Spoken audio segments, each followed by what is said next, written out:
አለ እኔንም ብታውቁ አባቴ ደግሞ ባወቃችሁ ነበር። ከአሁንም ጀምራችሁ ታውቁታላችሁ፣ አይታችሁትማል አለ። ይህ ምንድን ነው የሚያሳየን?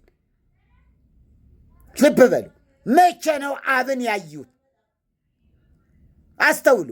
ፊልጶስ ምን አለ? ጌታ ሆይ አብን አሳየንና ይበቃናል። እንዲሁ ስለ አንተ ነገር ነግረናል፣ ብዙ ነገርከን፣ ብዙ አልከን። አሁን እስኪ አብን አሳየን። እንዲሁ ስለ አንተ ሰማን አልክ፣ ብዙ ተናገርክ። ግን አሁን አብን ማየት እንፈልጋለን። ንፈቅድ እንከን አዮ ኢየሱስ እናየው ዘንድ እንወዳለን ያሉት ደግሞ አሉ። ኢየሱስን እናየው ዘንድ ምን እንወዳለን? ስሙ ብሩክ ይሁን። ክብር ለጌታ ይሁን። እንወዳለን እና ፊልጶስ ምን ጌታ ሆይ አብን አሳየንና ይበቃናል አለው። ኢየሱስስ ምን አለው? አንተ ፊልጶስ ይህን ያህል ዘመን ከእናንተ ጋር ስኖር አታውቀኝምን? እንዴ አብን ነው እኮ ያልኩ። እንደ ኧረ የሚገርም ነገር ነው እኮ። አብን አሳየንና ይበቃናል አለ አይደል? እንዴት አታውቀኝም? ምን እያለው ነው? አብ ባለበት ወልድ አለ፣ ወልድ ባለበት አብ አለ። የሆነ ጠጋ ብለው አይደለም የተቀመጡ። የሆኑ ቤኒንና ሌኒን ምናምን ማርክሊዝም እንደዚህ አይደሉም። ሶስት ሰዎች አይደለም። ይሄ የትኛው ነው አብ የትኛው ነው ወልድ አልኳቸው። አንድ አባት ናቸው። እንዲው ለይተን ስለኛ የሞተው ለየት አድርገን ለማክበር ይሄ ጥግ ላይ ያለው ነው ወይስ በዳር ያለው ወይስ መሀል ላይ ያለው? ኧረ እኔ እንጃ። እኔ እንደዚህ ተመራምሬ አላቅም። መርጌታ አይመራመሩ እንጃሉ። አይ ለይተን ካላወቅን ምንድን ነው ታዲያ? ማን ነው በስጋ የተገለጠው? እኮ ኢየሱስ ነው።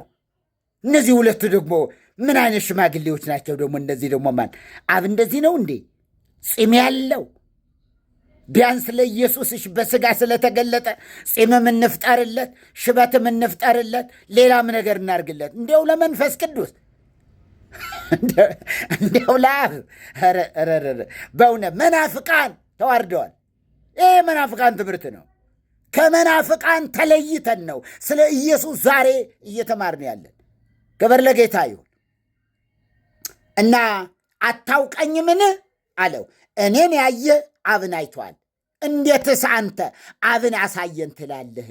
እኔ በአብ እንዳለው አብን በእኔ እንዳለ አታምንምን? ዮሐንስ 14 ከ7-10 ላይ ምን ታያላችሁ? እዚህ የኢየሱስን ማንነት ይታያል። በዚህ መንገድ ነው የምናውቀው ኢየሱስን። እንደናንተ እንደ መናፍቃን ወደ ታች አናወርደውም።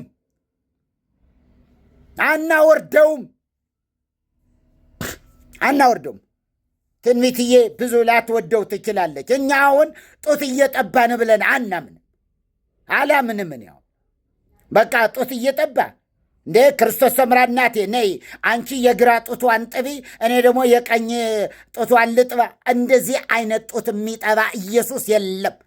ኢየሱስን የምናውቀው በአብ ቀኝ የተቀመጠ በግርማው ዙፋን ቀኝ የተቀመጠ ኢየሱስ፣ ከፍ ያለ ኢየሱስ።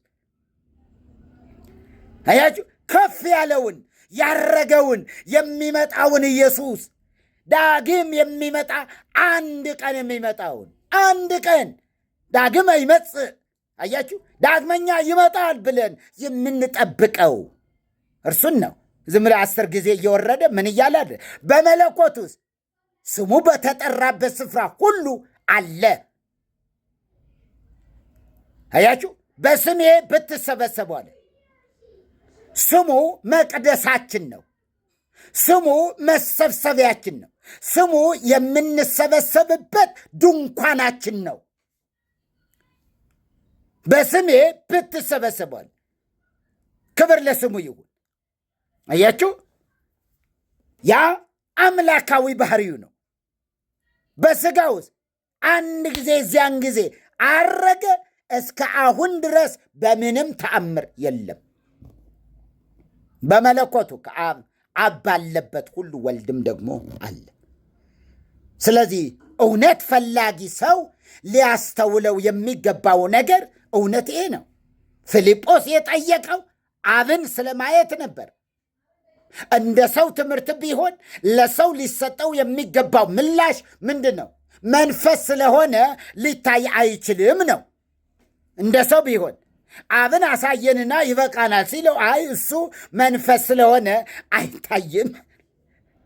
እንደ ሥጋ ሲታሰብ ወይም ደግሞ መንፈስ ስለሆነ ልታውቀው አትችልም።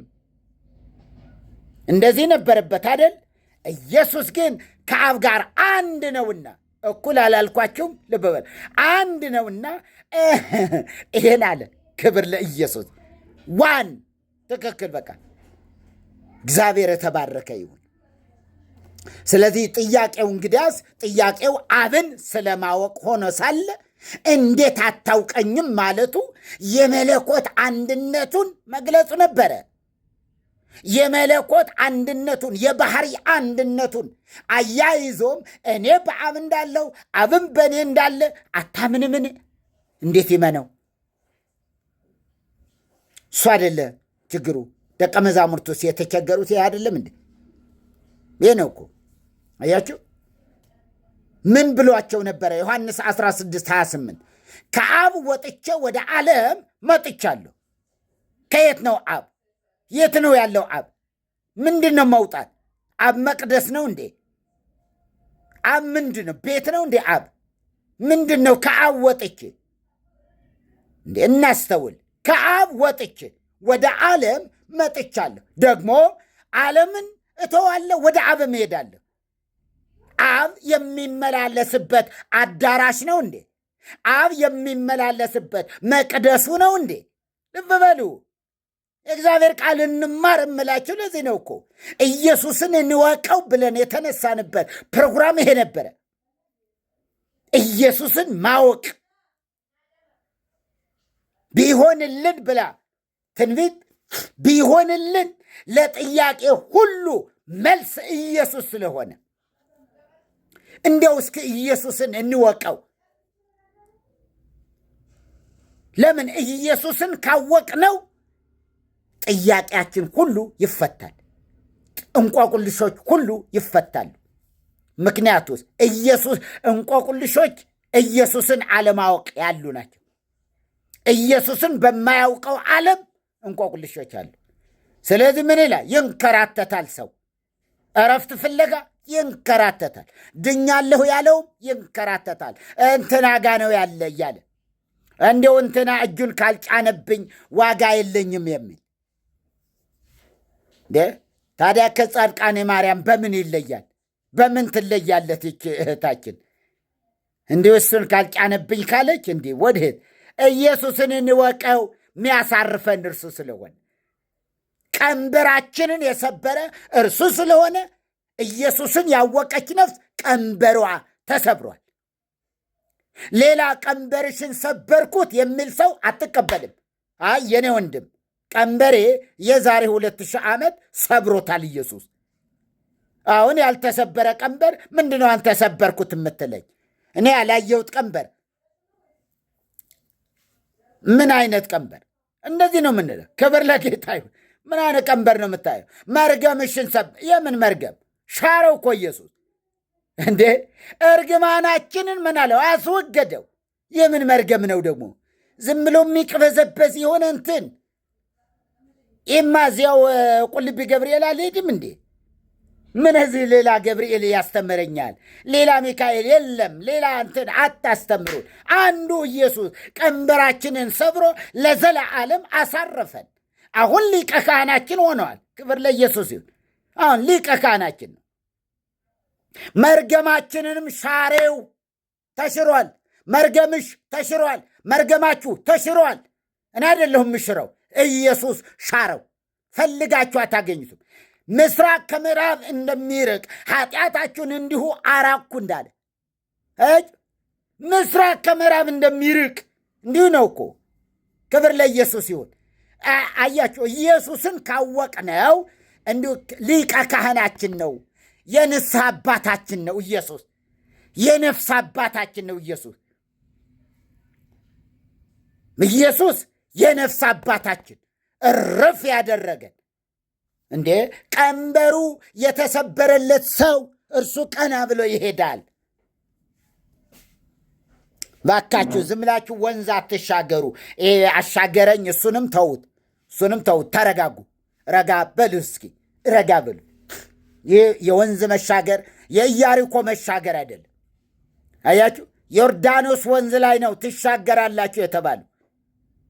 የምን መሻገር አለ አዲስ ኪዳን ላይ እንዴ? የትኛው ወንዝ? የለም ወደ ሰማይ ልባችንን ይዞት አረገ እኮ እንዴ። በአብ ቀኝ ተሰወርን ብለህ ስታበቃ ደግሞ ሌላ እዚህ የምትሻገርበት ወንዝ ትፈልጋለህ እንዴ? እንዴ በአብ ቀኝ ተቀመጥን። ጥቅሱ የሚለው መጽሐፉ የሚለው በአብ ቀኝ ተቀመጥ። ከዛስ እንዲሁ መንከራተት፣ መንከራተት። እረፉ፣ እኔም አምላክ እንደሆንኩ እወቋለህ። ክብር ለጌታ ይሁን። አስቀድሞ በብሉይ ኪዳን ያው ኢየሱስ ምን አለ? እረፉ፣ እኔም አምላክ እንደሆንኩ እወቁ። እግዚአብሔር ነው እኮ በሥጋ ሲገለጠስ ይህንኑ ቃል ደገመው። ያው ራሱ ማቴዎስ 11:28 ላይ ማቴዎስ 11:28 እናንተ ሸክማችሁ የከበደ ሁሉ ወደ ፓስተሮቻችሁ ሂዱ፣ ግማሾቻችሁ ወደ ቄሶቻችሁ ሂዱ አላለም። ወደ እኔ። ወደ ማን? ወደ እኔ። ወደ እንትና አላለም። ወደ መላእክትም አላለንም፣ ወደ ካህናትም አላለንም፣ ወደ ጳጳሳትም አላለንም፣ ወደ ፓስተሮችም አላለንም፣ ወደ ሸኮችም አላለንም። ወደ እኔ ነው አለ። ወደ ኢየሱስ። ቀንበራችሁ እንዲሰበርላችሁ የምትፈልጉ ወደ ኢየሱስ ነው። ኢየሱስ ቀንበርን ይሰብራል፣ ቋብንም ያስጥላል። እንዳባ ቆመስ ኢየሱስ ነዋ። ምን ጣጣ አለው እሱ? ቀሚስም አስወልቆ ሱፍ ያስለብሳል ኢየሱስ። ክብር ለጌታ ይሁን። ኢየሱስ ያድናል። ክብር ለንጉሥ ይሁን። ስለዚህ ከአብ ወጥቼ ወደ ዓለም መጥቼ አሁንም አባት ሆይ አለ በዮሐንስ ወንጌል ምዕራፍ 17:5 ላይ አሁንም አባት ሆይ ዓለም ሳይፈጠር በአንተ ዘንድ በነበረኝ ክብር አንተ በራስህ ዘንድ አክብረኝ። መከባበር አለ እንዴ? አዎ። ዓለም ሳይፈጠር አዎ። የሚገርም ነው። የሚገርም ኢየሱስ ነው የምንማረው። ዓለም ሳይፈጠር በራሱ በአብ ዘንድ የከበረ በአንተ ዘንድ የነበረኝ ክብር መቼ? ዓለም ሳይፈጠር። መናፍቃን ገና አሁን ነው የሚያውቁት።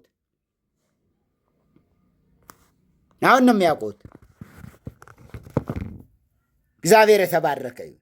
አባት ሆይ ዓለም ሳይፈጠር ስለወደድከኝ ደግሞ አለ። መቼ? ዓለም ሳይፈጠር ስለወደድከኝ። ይህ የምወደው ልጄ ነው ብሎ ለእኛ የገለጠው ትናንት የዛሬ 2000 ኢየሱስ ግን በአብ ዘንድ እንደተወደደ የሚያውቀው መቼ ነው? ዓለም ሳይፈጠር። አይገርማችሁም እንዴ? የሚደንቅ የሚገርም ነው እኮ። ዝንቱ ውእቱ ወልዴ ዘአፈቅር፣ ይህ የምወደው ልጄ ነው ብሎ ለዓለም የመሰከረው ሲጠመቅ በዮርዳኖስ እና ደግሞ በረጅሙ ተራራ ላይ ደግሞ ሲገለጥ እንደዚሁ። ኢየሱስ ግን መቼ እንደተወደደ ያውቀዋል ማለት ነው። ዓለም ሳይፈጠር አባት ሆይ አለ። ቁጥር 24 ላይ አባት ሆይ ዓለም ሳይፈጠር ስለወደድከኝ የሰጠኸኝን ክብሬን እንዲያዩ እኔ ባለሁበት የሰጠኸኝን እነርሱ ደግሞ ከእኔ ጋር ይሆኑ ዘንድ እወዳለሁ። እኔ ብቻ አይደለ ከአንተ ጋር መሆነው።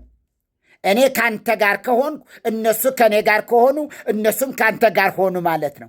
በእኔ በኩል ከአንተ ጋር ሆኑ ማለት ነው። በእኔ በኩል ወደ አንተ ተጠጉ ማለት ነው። እኔን መንገድ አድርገው፣ እኔን መሰላል አድርገው ወደ አንተ ይጠጋሉ።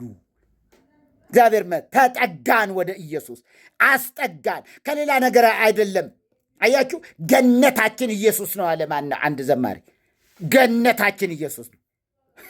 ኢየሱስ ባለበት ሁሉ ገነት ነው። ከኢየሱስ ጋር ሁን እንጂ ኢየሱስ ባለበት ሁሉ ገነት ነው። የሆነ ገነት የአትክልት ስፍራ አንፈልግም ሰማይ ላይ። የሆነ አትክልት ቦታ በየት በምስራቅ በኩል ናት ወይስ በምዕራብ የት አካባቢ ነው ያለው ምናምን አይደለም። እሱ ባለበት እኛም እንሆናለን። ቃሉ ያለ ይሄ ነው። ስለዚህ መጽሐፉ እንደሚለው ወንጌላችን የተከደነ ቢሆን እንኳ የተከደነባቸው ለሚጠፉ ነው። ለእነርሱ የእግዚአብሔር ምሳሌ ቅድም የተናገር ነው። የእግዚአብሔር ምሳሌ የሆነ የክርስቶስ የክብር ወንጌል ብርሃን እንዳያበራላቸው የዚህ ዓለም አምላክ የማያምኑትን ሐሳብ አሳወረ። ይህን ኢየሱስ ማታውቁ ካላችሁ ወዮላችሁ፣ ወዮላችሁ። በዚህ ውስጥ ከ72 73 ሰዎች ጌታን ያልተቀበላችሁ ካላችሁ 75 ሰዎች ጌታን ያልተቀበለ ሰው ካለ ወገኖቼ ጌታ በመላእክት አይሰበክም። ጌታ በሚካኤል አይሰበክም። ጌታ በገብርኤል አይሰበክም። ጌታ የሚሰብከው ጌታን የተቀበለ ብቻ ነው። አያችሁ፣ የተደረገለት ነው የሚሰብከው። መላእክቱስ በአንድ ኃጢአተኛ ሰው ንስሐ መግባት ደስ ይሰኛሉ እንጂ እነርሱ ራሳቸው ወደ ንስሐ ማምጣት አይችሉም። እነርሱ ራሳቸው ወደ ንስሐ ማምጣት ቢችሉ ኖሮ በአንድ ኃጢአተኛ መመለስ ደስ ባልተሰኙ ነበር። ራሳቸው ቢያደርጉት ኖሮ ማድረግ ቢችሉ ኖሮ፣ ነገር ግን ይመኙታል እንጂ አይወርሱትም። የምንወርሰው ዓለም እንኳ እያግረረ ለመላእክት ዘይመጽእ ዓለም ነው የሚለው። የሚመጣው ዓለም ምን ያለው አይደለም፣ ለመላእክት ያስገዛው አይደለም አለ። ክብር ለጌታ ይሁን። እግዚአብሔር የተባረከ ይሁን። የሰማነውን በእዝነ ልቦናችን ያሳድርብን። እንግዲህ እናየዋለን። አሁን እግዚአብሔር ስለመሆኑ ፈጣሪ ስለመሆኑ አየን። አሁንም ደግሞ የእግዚአብሔርን ቦታ ደግሞ ተክቶ እግዚአብሔር የሚል ሆኖ ደግሞ እናያለን። ግን ምናልባት ቅድም በነገርኳችሁ መሰረት እንዲው ምልጃውን ደግሞ እኒ እንደ የሚል ከእህት ትንቢትዬ ጋር እነጋገራለን። ከዘጋነው በኋላ ቢሆን እንነጋገራለን። ማለት እግዚአብሔር ስለመሆኑ አላለቀም፣ ይቀጥላል። ኢየሱስ እግዚአብሔር ነው። አዎ እግዚአብሔር ነው። በእግዚአብሔር ቦታ ተተክቶ ነው አይደለም፣ ራሱ እግዚአብሔር ነው እንጂ ራሱ እግዚአብሔር ስለመሆኑ በጣም በብዙ እግዚአብሔር ተብሎ ደግሞ ኢየሱስ የተባለባቸው ስፍራዎች አሉ። እነሱን ሁሉ እናያለን። ክብር ለእግዚአብሔር ይሁን። የሰማነውን በእዝነ ልቦናችን ያሳድርብን። እግዚአብሔር ይባርካችሁ። እንግዲህ ከ1 ሰዓት በላይ ሆነዋል እና ቢሆንም እግዚአብሔር ይባርካችሁ። ብቻ ጥያቄ ካለ እህቴ እንደወደደች ታደርገዋለች። መድረኩን ለእርሷ ለቤቱ ባለቤት ሰጥቻለሁ። እግዚአብሔር ይባርክሽ እህት ትንቢት። እግዚአብሔር በነገር ሁሉ ይባርክሽ። ለኢየሱስ ያለሽ ፍቅር አይቀዝቅዝብሽ። ለወንጌል ያለሽ ፍቅር አይቀዝቅዝብሽ። ሁል ጊዜ ወንጌል ባንቺ ዘንድ ስፍራ ይኑረው። አይቀዝቅዝብሽ። ወንጌል ይክበድብሽ። ወንጌል ሸክም ይሁንብሽ። ወንጌል ስለ ወንጌል ሁሉን አደርጋለሁ እንዲል ቃሉ ስለ ወንጌል ሁሉን ለማድረግ አቅም ጸጋ ይብዛልሽ። ለወንጌል እማትከፊ ዋጋ የለም። በወንጌል ግን ለወንጌል ኑሪ። እግዚአብሔር ጸጋውን ያብዛልሽ። ሌላው ሁሉ ያልፋል። የሚታየው የማይታየው ሁሉ ነገር የሚያልቅ ነገር ነው፣ የሚጠፋ ነገር ነው። ወንጌል ግን ሕይወት ነው።